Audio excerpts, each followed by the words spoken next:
ಎಲ್ಲರಿಗೂ ನಮಸ್ಕಾರಗಳು. ನಾಳೆ ನಡೆಯುವಂಥ ಒಂದು SSLC ಸೈನ್ಸ್ ಒಂದು ಪ್ರಶ್ನೆ ಪತ್ರಿಕೆ ಏನಿದೆ, ಸೊ ಈ ಒಂದು ಕ್ವಶನ್ ಪೇಪರ್ಸ್ನಲ್ಲಿ ಕೆಮಿಸ್ಟ್ರಿ ಸಂಬಂಧಿಸಿದಂತೆ ರಸಾಯನಶಾಸ್ತ್ರಕ್ಕೆ ಸಂಬಂಧಿಸಿದಂತೆ ಏನೆಲ್ಲ ಪ್ರಶ್ನೆಗಳನ್ನು ಕೇಳ್ತಾರೆ. 10ನೇ ವಿದ್ಯಾರ್ಥಿಗಳು ರಸಾಯನಶಾಸ್ತ್ರಕ್ಕೆ ಸಂಬಂಧಿಸಿದಂತೆ 25 ಅಂಕಗಳನ್ನು ನಾಳೆಯ ಒಂದು ಎಕ್ಸಾಮ್ನಲ್ಲಿ ಕೇಳಲಿದ್ದಾರೆ.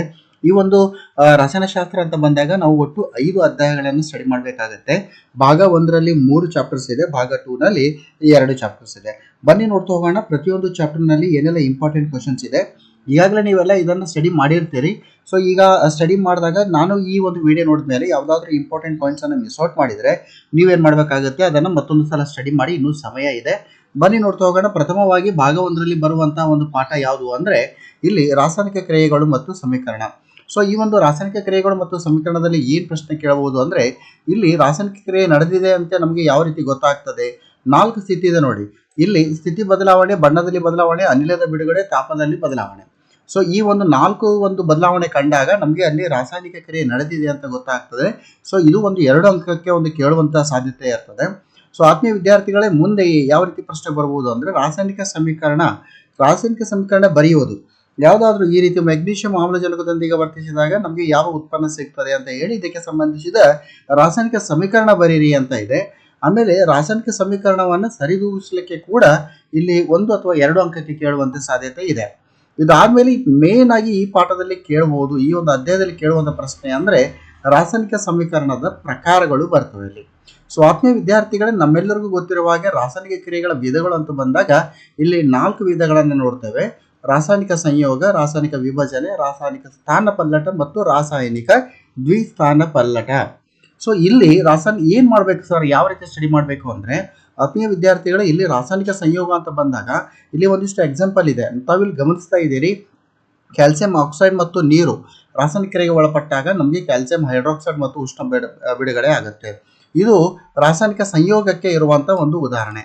ಸೊ ಆತ್ಮೀಯ ವಿದ್ಯಾರ್ಥಿಗಳ, ಈ ರೀತಿ ನೀವೇನು ಮಾಡಬೇಕಾಗತ್ತೆ, ಒಂದು ವಿಧಗಳಿಗೆ ಸಂಬಂಧಿಸಿದಂತೆ ಏನೆಲ್ಲ ಉದಾಹರಣೆಗಳನ್ನು ಕೊಟ್ಟಿದ್ದಾರೆ ಆ ಒಂದು ಎಕ್ಸಾಂಪಲ್ಸ್ ಉದಾಹರಣೆಗಳನ್ನು ಪರ್ಫೆಕ್ಟ್ ಮಾಡಬೇಕು.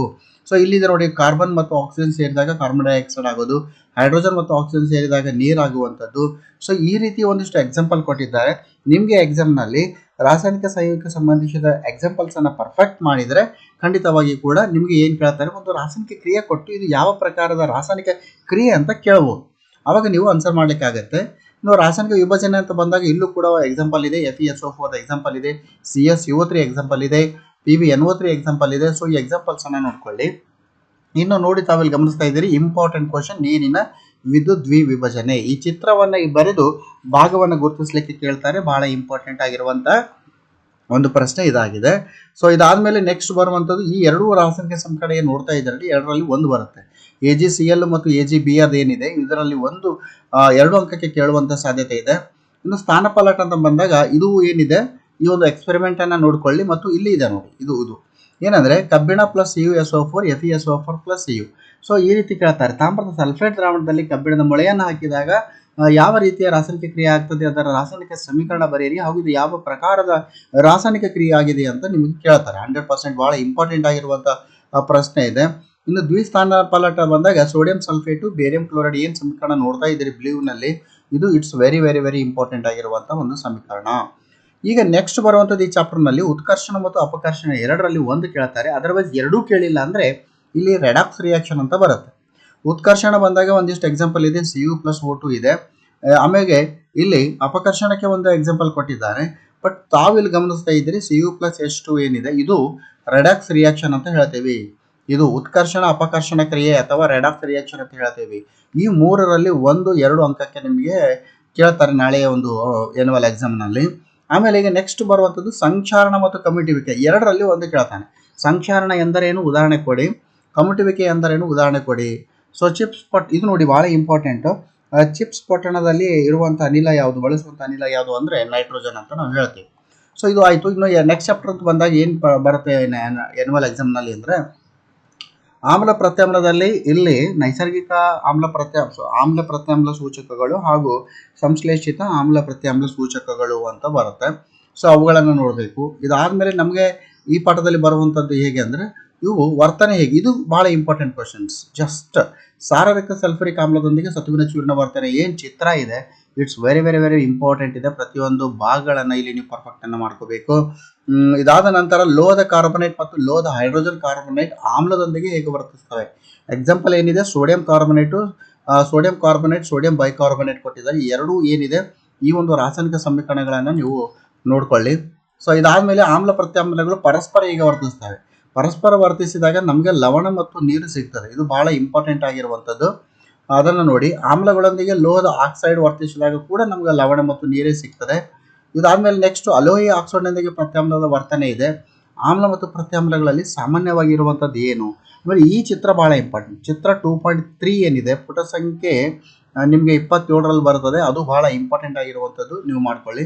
ಸೊ ಇದಾದ್ಮೇಲೆ ನೆಕ್ಸ್ಟ್ ಬರುವಂಥ ಇಂಪಾರ್ಟೆಂಟ್ ಕ್ವಶನ್ಸ್ ಏನು ಈ ಚಾಪ್ಟರ್ನಲ್ಲಿ ಅಂದರೆ, ಇಲ್ಲಿ ದಿನನಿತ್ಯ ಜೀವನದಲ್ಲಿ ಒಂದಿದೆ, ಆಮ್ಲ ಪ್ರತ್ಯಾಮ್ಲ ಎಷ್ಟು ಪ್ರಬಲವಾಗಿದೆ, ಇದ್ರ ಮೇಲೆ ಒಂದು ಬರುತ್ತೆ. ಅಂದರೆ pH 7 ಇದ್ದರೆ ತಟಸ್ಥೀಕರಣ, pH 0 to 6 ಇದ್ದರೆ ಅದು ಆಮ್ಲ, ಆಮೇಲೆ ನೆಕ್ಸ್ಟ್ 8 to 14 ಇದ್ದರೆ ಅದು ಪ್ರತ್ಯಾಮ್ಲ. ಸೊ ಇದು ಪ್ರಬಲಕರಣ ಮೇಲೆ ಒಂದು ಪ್ರಶ್ನೆ ಬರ್ತದೆ. ಅದಾದಮೇಲೆ ನಿಮ್ಗೆ ನೆಕ್ಸ್ಟ್ ಬರುವಂಥದ್ದು ದೈನಂದಿನ ಜೀವನದಲ್ಲಿ pHನ ಮಹತ್ವ. ನಮ್ಮ ದೇಹವು 7.0ದಿಂದ 7.8 pH ವರೆಗೆ ಕಾರ್ಯನಿರ್ವಹಿಸ್ತದೆ ಅಂತ ಹೇಳ್ತೀವಿ. ಆಮೇಲೆ ನೆಕ್ಸ್ಟ್ ಬರುವಂಥ ಇಂಪಾರ್ಟೆಂಟ್ ಏನಂದರೆ ಆ್ಯಂಟಿ ಆಸಿಡ್. ಜನರು ಆಮ್ಲ ಶಾಮಕವಾಗಿ ಯಾವುದನ್ನು ಬಳಸ್ತಾರೆ ಅಂದರೆ magnesium hydroxide or milk of magnesia. ಇದು 1 ಅಂಕ 2 ಅಂಕಕ್ಕೆ ಬರುತ್ತೆ. pH 5.5ಕ್ಕಿಂತ ಕಡಿಮೆ ಆದಾಗ ಹಲ್ಲಿನ ಸವೆತ ಪ್ರಾರಂಭ ಆಗುವಂಥದ್ದು. ಆಮೇಲೆ ಜೇನುನೊಣ ಕುಟುಕಿದಾಗ ಮತ್ತು ಅದರಲ್ಲಿರುವಂಥ ಆಮ್ಲ ಯಾವುದು, ಮತ್ತು ಈಗ ಇದು ಇರುತ್ತಲ್ಲ ತುರಿಕೆ ಗಿಡದಲ್ಲಿರುವಂಥ ಆಮ್ಲ ಯಾವುದು, ಮೆಥನೈಕ್ ಆಮ್ಲ. ಸೊ ಈ ಸ್ವಲ್ಪ 2.3 ಏನಿದೆ ಕೋಷ್ಟಕವನ್ನು ಒಂದಿಷ್ಟು ನೋಡ್ಕೊಳ್ಳಿ. ಆಮೇಲೆ ಲವಣದ ಬಗ್ಗೆ ಒಂದು ಪ್ರಶ್ನೆ ಬರ್ತದೆ. ಲವಣ ಮೇಲೆ ಬಹಳ ಇಂಪಾರ್ಟೆಂಟ್ ಆಗಿರುವಂಥದ್ದು ಇದೆ. ಸೊ ಇಲ್ಲಿ ನಿಮಗೆ ಲವಣದ ಮೇಲೆ ಚಲುವೆ ಪುಡಿ ಇದೆ. ಚಲುವೆ ಪುಡಿಯ ರಾಸಾಯನಿಕ ಸಂಕೇತ ಸೂತ್ರ ಜೊತೆಯಲ್ಲಿ ಅದರ ಉಪಯೋಗಗಳನ್ನು, ಅಡಿಗೆ ಸೋಡಾದ ರಾಸಾಯನಿಕ ಸಂಕೇತ ಉಪಯೋಗ, ಆಮೇಲೆ ನಿಮಗೆ ಬಹಳ ವಾಷಿಂಗ್ ಸೋಡಾ ಇರ್ಬೋದು. ಸೊ ಇವುಗಳನ್ನು ನೀವು ಪರ್ಫೆಕ್ಟ್ ಮಾಡಿ. ಪ್ಲಾಸ್ಟರ್ ಆಫ್ ಪ್ಯಾರಿಸ್, ಇವು 4ರಲ್ಲಿ 1, 2ರಿಂದ 3 ಅಂಕಕ್ಕೆ ನಿಮಗೆ ಕೇಳ್ತಾರೆ. ನೋಡಿ, ಇದನ್ನು ನೋಟ್ ಮಾಡಿಕೊಂಡು ಕೂಡಲೇ ಓದಿದ್ರೆ all the best, no problem. ಓದಿಲ್ಲ ಅಂದರೆ ಮತ್ತೊಂದ್ಸಲ ರಿಪೀಟನ್ನು ನೀವು ಮಾಡಿ. ಸೊ ಇದು ಬಹಳ ಇಂಪಾರ್ಟೆಂಟ್ ಆಗಿರುವಂಥದ್ದಿದೆ. ಈಗ ನೆಕ್ಸ್ಟ್ ಬರುವಂಥದ್ದು ಯಾವುದು, ನೆಕ್ಸ್ಟ್ ನೋಡಿ, ನಾನು ಸ್ಕ್ರೋಲ್ ಮಾಡ್ತಾ ಹೋಗಿರ್ತೀನಿ. ಇಲ್ಲಿ ಓಕೆ, ಲೋಹಗಳು ಮತ್ತು ಅಲೋಹಗಳಿದೆ. ಲೋಹ ಮತ್ತು ಅಲೋಹಗಳಲ್ಲಿ ಭೌತಿಕ ಮತ್ತು ರಾಸಾಯನಿಕ ಲಕ್ಷಣಗಳಿದೆ. ಭೌತಿಕ ಲಕ್ಷಣ ಅಂತ ಬಂದಾಗ ನಮಗೆಲ್ಲ ಗೊತ್ತಿರುತ್ತೆ, ಲೋಹಗಳು ಹೊಳೆಯುತ್ತವೆ, ಶಬ್ದವನ್ನು ಉಂಟು ಮಾಡ್ತವೆ, ತಂತಿಯನ್ನಾಗಿ ಮಾಡ್ಬೋದು, ಹಾಳೆಯನ್ನಾಗಿ ಮಾಡ್ಬೋದು, ಉತ್ತಮ ವಿದ್ಯುತ್ ವಾಹಕ, ಉಷ್ಣವಾಹಕ. ಸೊ ಆಮೇಲೆ ದ್ರವ ರೂಪದ ಲೋಹ ಯಾವುದು, ಪಾದರಸ ಇದೆ. ಆಮೇಲೆ ಉತ್ತಮ ವಿದ್ಯುತ್ ವಾಹಕ ಇರುವಂತಹ ಅಲೋಹ ಯಾವುದು ಅಂದರೆ ಗ್ರಾಫೈಟ್ ಬರುತ್ತೆ. ಸೊ ಈ ರೀತಿ ಒಂದಿಷ್ಟು ಏನಿದೆ ಕ್ವಶನ್ಸ್ಗಳು ಇದ್ರ ಮೇಲೆ ಬರ್ತವೆ, ಇದನ್ನು ಮಾಡ್ಕೋಬೇಕು ನೀವು. ಸೊ ಇದಾದಮೇಲೆ ನೆಕ್ಸ್ಟು ಲೋಹಗಳನ್ನು ಗಾಳಿಯಲ್ಲಿ ಉರಿಸಿದಾಗ ಏನಾಗ್ತದೆ ಒಂದಿಷ್ಟು ಕೊಟ್ಟಿದ್ದಾರೆ. ಸೊ ಅದನ್ನು ನೋಡ್ತಾ ಹೋಗಿ. ಅದಾದಮೇಲೆ ಲೋಹಗಳು ನೀರಿನೊಂದಿಗೆ ವರ್ತಿಸಿದಾಗ ಇದು ಬಹಳ ಇಂಪಾರ್ಟೆಂಟ್ ಆಗಿರುವಂಥ ಡಯಾಗ್ರಾಮ್ ಇದೆ.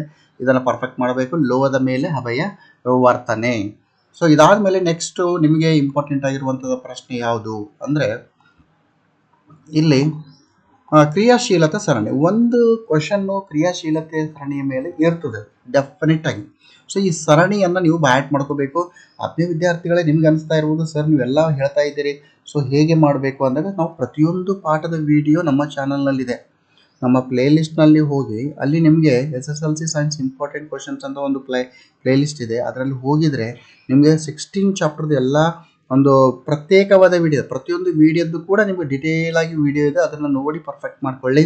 10ನೇ ವಿದ್ಯಾರ್ಥಿಗಳಿಗೆ ನಿಮ್ಮ ಜೂನಿಯರ್ಸ್ ಏನಿದ್ದಾರೆ 9ನೇ ತರಗತಿ ಓದ್ತಿರ್ತಾರಲ್ಲ, ಆ ಒಂದು 2023-24 ಸಾಲಿನಲ್ಲಿ ಆ ವಿದ್ಯಾರ್ಥಿಗಳಿಗೆ ಈ ವಿಡಿಯೋ ಲಿಂಕ್ಗಳನ್ನು ಕಳಿಸಿ ಚಾನಲನ್ನು ಸಬ್ಸ್ಕ್ರೈಬ್ ಮಾಡ್ಕೊಳ್ಳಿಕ್ಕೆ ಹೇಳಿ. ಯಾಕಂದರೆ ಮುಂದಿನ ವರ್ಷ ನೀವೇನು ಕಷ್ಟಪಡ್ತಾ ಇದ್ದೀರಿ ಅಷ್ಟು ನಿಮ್ಮ ಒಂದು ಸಹೋದರ ಸಹೋದರಿಯರು ಕಷ್ಟಪಡೋದಿಲ್ಲ. ಈ ಒಂದು ಯೂಟ್ಯೂಬ್ ಚಾನಲ್ ಇದ್ದರೆ ಸಾಕು, ನಿಮಗೆ ವಿಜ್ಞಾನ ವಿಷಯದಲ್ಲಿ 80ಕ್ಕೆ 80 ಅಂಕಗಳನ್ನು ಖಂಡಿತ ಪಡಿಬೋದು. ನಾವು ಮುಂದಿನ ಶೈಕ್ಷಣಿಕ ವರ್ಷದಲ್ಲಿ ಕೂಡ ಹಂತದಲ್ಲಿ ನಾವು ನಿಮಗೆ ಸಲಹೆಯನ್ನು ಕೊಡ್ತಾ ಹೋಗ್ತೇವೆ.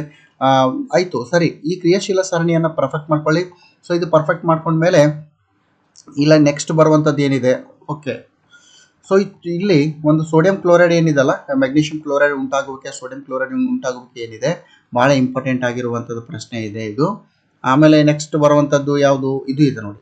ಆಯನಿಕ ಸಂಯುಕ್ತಗಳು ಕೆಳಗಿನ ಸಾಮಾನ್ಯ ಗುಣಲಕ್ಷಣಗಳನ್ನು ಗಮನಿಸಿದಾಗ ಭೌತಿಕ ಸ್ಥಿತಿ, ಕರಗುವ ಬಿಂದು, ವಿಲೀನತೆ, ವಿದ್ಯುತ್ ವಾಹಕತೆ, ಈ ಪಾಯಿಂಟ್ಸ್ಗಳನ್ನು ನೀವು ಇಟ್ಕೋಬೇಕು. ಲೋಹೋದ್ಧರಣ ಇದೆ. ಲೋಹೋದ್ಧರಣದಲ್ಲಿ ನಮಗೆ ಕ್ರಿಯಾಶೀಲತೆ, ಅತ್ಯಂತ ಕ್ರಿಯಾಶೀಲ ಧಾತುಗಳ ಲೋಹೋದ್ಧರಣೆ, ಅತ್ಯಂತ ಕ್ರಿಯಾಶೀಲ ರಹಿತ ಅಥವಾ ಮಧ್ಯಮ ಕ್ರಿಯಾಶೀಲ. ಸೊ ಇವುಗಳಲ್ಲಿ ಒಂದು ಕೊಟ್ಟಿದ್ದಾರೆ. ಸೊ ಅವುಗಳನ್ನು ನೋಡ್ಕೋಬೇಕು ನೀವು. ಯಾವ ರೀತಿ ಪಾದರಸವನ್ನು, ತಾಮ್ರ ಪಾದರಸ ಇರ್ಬೋದು, ಜಿಂಕ್ ಇರ್ಬೋದು, ಇವುಗಳ ಉದಾಹರಣೆ ಹೇಗೆ ಆಗ್ತದೆ ಅಂತ ನೀವು ನೋಡ್ಕೋಬೇಕು. ಸೊ ಇದಾದಮೇಲೆ ಲೋಹಗಳ ಶುದ್ಧೀಕರಣ ಇದೆ. ಸಂಕ್ಷಾರಣ ಮೇಲೆ ಒಂದು ಪ್ರಶ್ನೆ ಬರ್ತದೆ. ಯಾಕಂದ್ರೆ ಸಂಕ್ಷಾರಣ ಭಾಳ ರಿಪೀಟ್ ಆಗಿರುವಂಥದ್ದಿದೆ. ಬೇರೆ ಬೇರೆ ಚಾಪ್ಟರ್ಗಳಲ್ಲಿ ಕೂಡ ಈ ಸಂಕ್ಷಾರಣ ಕೇಳಿರೋದ್ರಿಂದ ಅದು ಕೇಳ್ತಾರೆ. ಇಲ್ಲಿ ಭಾಳ ಇಂಪಾರ್ಟೆಂಟ್ ಆಗಿರುವಂಥದ್ದು. ವಿಶೇಷವಾಗಿ ಕಳೆದ ಒಂದಿಷ್ಟು ವರ್ಷಗಳು ಒಂದು ಪ್ರಶ್ನೆಯನ್ನು ಕೇಳಿದರು, ಗ್ಯಾಲ್ವನೀಕರಣ ಎಂದರೇನು ಅಂತ.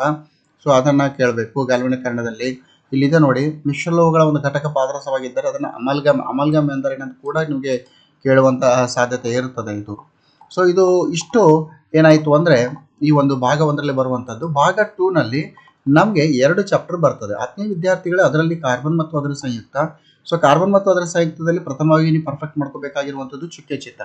ಸೊ ಒಂದು ಚುಕ್ಕೆ ಚಿತ್ರ ನಿಮಗೆ 101% ಆಗಿ ನಿಮಗೆ ಬಂದೇ ಬರ್ತದೆ. ಚುಕ್ಕೆ ಚಿತ್ರವನ್ನು ಮಾಡ್ಕೊಳ್ಳಿ. ಭಾಳ ಸಿಂಪಲ್ ಆಗಿರುವಂಥದ್ದು, ಕೇಳೋದಿಲ್ಲ. ನೋಡಿ, ನೈಟ್ರೋಜನ್ ಇದೆ, ಆಕ್ಸಿಜನ್ ಇದೆ, ಮೀಥೇನ್ದು ಕೇಳಿದ್ರು ಕಳೆದ ವರ್ಷಗಳು.